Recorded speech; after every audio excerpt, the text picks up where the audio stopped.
All through the 90s, Playmates Toys dominated the license for Star Trek toys, and they produced hundreds and hundreds of action figures during their time across multiple scales.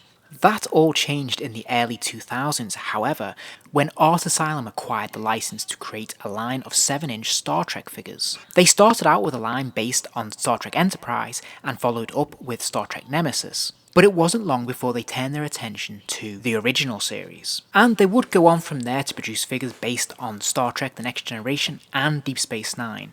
But those lines would never be nearly as complete or as thorough as we have for the original series. So over the course of the next few videos, I'm going to be taking a look at the original series figures from Art Asylum. And today I'm going to start by looking at the crew. Starting off by looking at the packaging, I have to say I really love this packaging. I don't think it's ever been bettered in a Star Trek toy, really. It's so colourful and it's so in keeping with the brand. It's fantastic. I love that the window packaging is raised and it's in the shape of the Star Trek insignia. I think that's really cool. And I just love the background art. I think it's fantastic. We have, of course, the three primary colours there, the red, yellow and blue, but we also have the faces of Kirk, Spock and Bones and the Enterprise in the top right hand corner. We've got that Star Trek logo just going over the figure there in the centre of the packaging. And I just think it looks really colourful, really presentable, and these things look fantastic on display.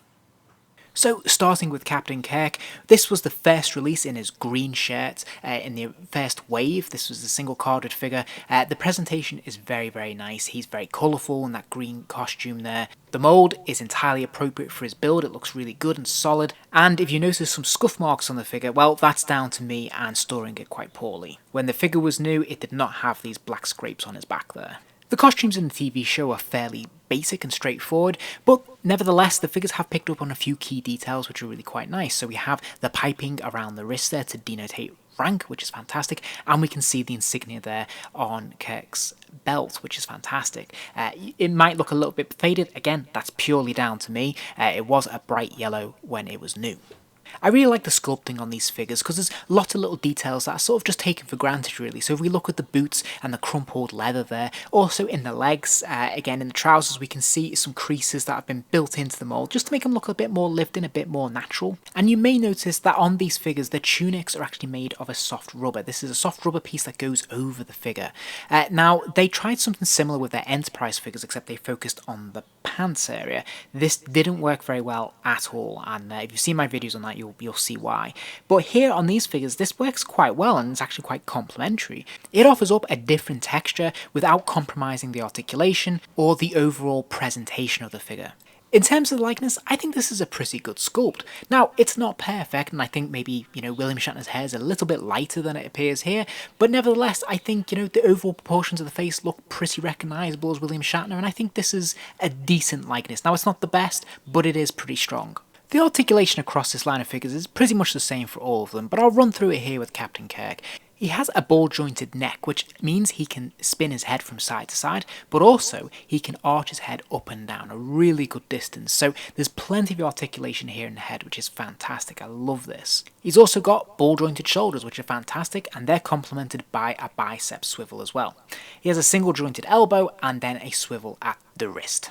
Now he also has some articulation in the upper torso which allows him to spin from side to side, which is really cool. And thanks to that rubber tunic it means you can't see that joint, so it's not unsightly at all, and this is well done. Sadly, there's no hinge at the hips, they are just swivel hips, so that means he can kick his legs forwards, but he can't kick them out. But he does have a swivel at just above the knee, and he also has a single jointed knee there as well, which is good. He also has an extra swivel at the boot as well, which is really helpful. And he also has a hinge at the foot there, so it's not a pivot, it won't rock from side to side, but it will spin all the way around and it will arch up and down. Usually these figures come with a handful of accessories as well, including a phaser, a communicator, a tricorder, and sometimes even an extra hand or two. Overall, these props are painted really quite nicely, there's often lots of different colours going on in them, and they look pretty detailed for the scale that they're at. Usually they fit quite nicely into the hands of the figures they come with. Not always, there have been some exceptions where they can fall through their hands or they just aren't gripped quite tight enough. Sometimes the hands are too closed, so they don't grip them enough, but overall they work pretty well. Next up we have the Spock, and once again he's nice and bright and colourful, and that's one of the best things about the original series costumes, is that they are so vibrant and made for Technicolor. So yeah, they translate very, very well into toys, and that's no exception here. The likeness this time around, I would say, is probably less strong and it's more noticeable. I think overall, the general impression, yeah, this looks like Spock. It's not a bad sculpt of Leonard Nimoy, and yet it doesn't quite convince either at the same time. There's just something ever so slightly off with it, which is a shame, but it's still pretty good. Now, the articulation on this figure is pretty much identical to what we saw with the Kirk, and there's not many extra details for me to pull out, so I won't go over all of that. But something that does stand out as different, of course, is that he does have that extra hand, which is, of course, the Vulcan salute. And again, I think they've done a really, really nice job of this. The sculpt itself is really good. There's lots of details, lines on the hand and in the digits, which I think is really cool. But I love the fact that they just included this, because although it seems like a no-brainer, there have been Spock figures without this, and he never feels quite complete unless he has this extra hand. So yeah, I'm really glad he's got it, and it looks really good. Overall, I think this is a really great figure. I mean, Spock is one of the key ones that most fans are going to want in their collection, and I think they've done a really nice job here, particularly with this tricorder. I think it looks really, really effective. I think, again, if I was going to be critical of this line, although I love the rubber tunics, they do have a tendency to attract dirt and scuffs, so you can see there's some black marks there, which when new, that is entirely on me, but it is something to be aware of. They do pick up dirt quite easily, and then you can't get rid of it. Next up, of course, we have Bones McCoy, and you might be forgiven for thinking they've just swapped the head out from the Spock body for this figure, because that would be easy, right? However, that's not actually the case, because the mould is actually very subtly different. Case in point, when we stand these figures side by side, we can see that there are very subtle differences between the two. For a start, the torso mould is ever so slightly broader on the Spock, and he's slightly taller as well. But the key distinguishing difference is in the legs, because if we look at the lower part of the legs here, we can see that these are different boots. In fact, Bones' boots are actually taller than Spock's, and also his legs are at a slight bandy angle. They come out a lot more and they're a lot thinner. Also, I think Bones is the only figure that has this strange half-closed fist. It's quite odd. The idea of having a fist is absolutely fine, but it doesn't look quite right. It looks like almost like it should be there should be a gap there for him to hold something like a test tube or something like that, but it's firmly closed, so it's kind of a fist, it kind of isn't, and it looks a little bit odd. It's too thin and long, and so it just looks strange, really. The likeness is less impressive, unfortunately. I actually think the sculpt itself is absolutely fine. I just think it needed better paint job, really, to draw out on all the little craggy lines that are on his face. I think it's probably there, it just doesn't seem to have come out on the paint job, really. But this is a pretty solid figure, and I do really appreciate them actually subtly changing the mould to reflect, what we see on screen. So I think that's really, really clever what they've done with the sculpt there, and it is appreciated because it's nice when you've got uniform characters, it is nice to see subtle differences between them. Next up we have Uhura, and Uhura is very, very different to any of the figures in the line because of course she is a completely brand new mould head to toe. There's nothing recycled on her whatsoever, so this is very interesting and they've changed things up a little bit. For a start, the rubber tunic has gone. This time it is a hard plastic, but it is present in the skirt, which is sensible because of course that allows and supports the articulation in the legs, which is really good. Her boots have a much more significant heel on them as well, giving her a bit more height, and again, this looks really cool because it's very different to what we see in the rest of the line. And I think there's some really nice little details in the head sculpt as well, because there's things like her earrings and just the different effect that she's got going on with her hair I think is really, really cool, and it looks really impressive. I'll be honest, I'm not really feeling the likeness on this figure though. The eyes look too big and the face just looks a little bit too aquiline. It doesn't really have a great resemblance to Nichelle Nichols. Now, it's close enough, it's not a problem, but it's not a very strong likeness, I don't think. I'll quickly run through the articulation because it is a little bit different. She does still have the ball jointed head, so of course it can spin from side to side and look up and down, which is, pretty strong. Can't really fault this at all, which is great. She's got the ball jointed shoulders. Of course, the shoulders and the arms themselves are a lot thinner, a lot tighter, so you have to be more gentle with it when you're trying to pose her because there is a danger she might snap. But she does have the bicep swivel. She's got the single jointed elbow and the swivel at the wrist. Now, unfortunately, she has no articulation at the waist. waist this time. There's nothing in the upper torso to allow her to spin from side to side.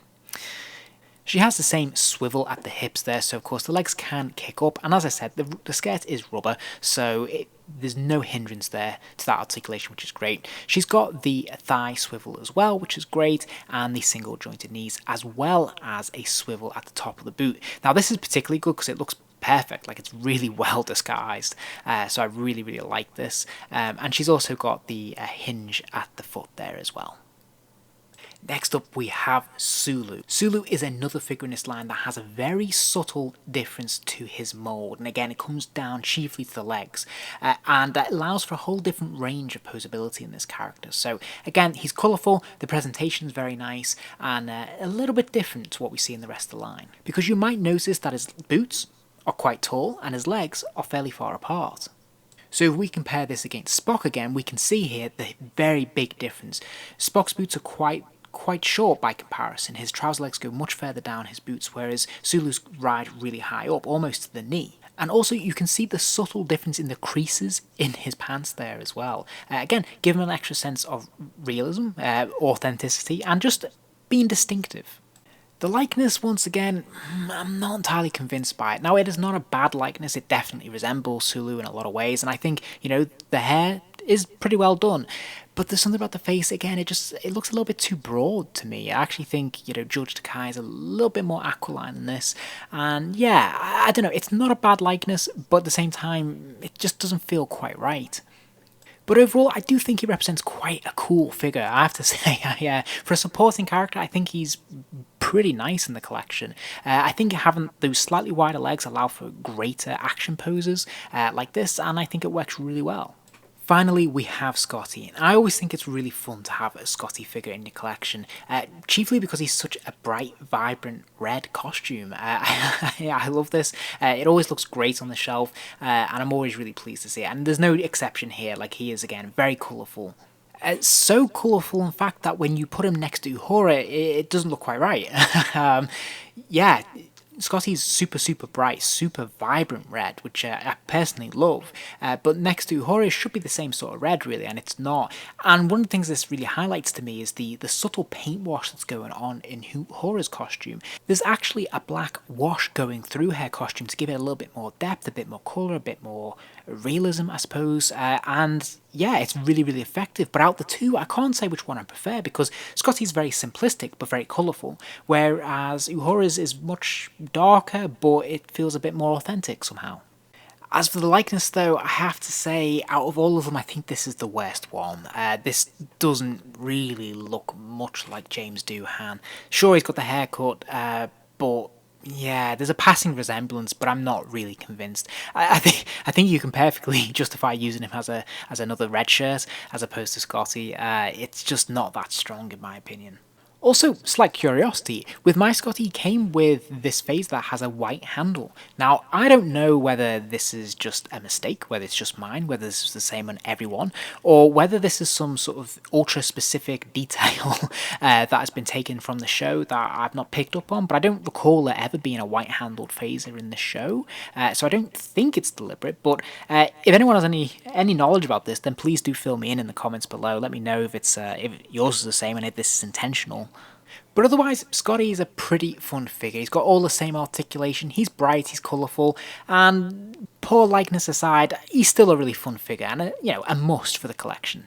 Now, they did also release a Chekhov, so they got pretty much the entire crew out. Unfortunately, I never got hold of Chekhov, so to this day I'm still trying to track him down. But for now, this stock photo will have to do, I'm afraid. But as you can see, of course, it is just the more or less the standard kind of body that we've seen. It will, of course, have the same articulation, pretty much the same accessories, and the likeness, it's very difficult to tell from here.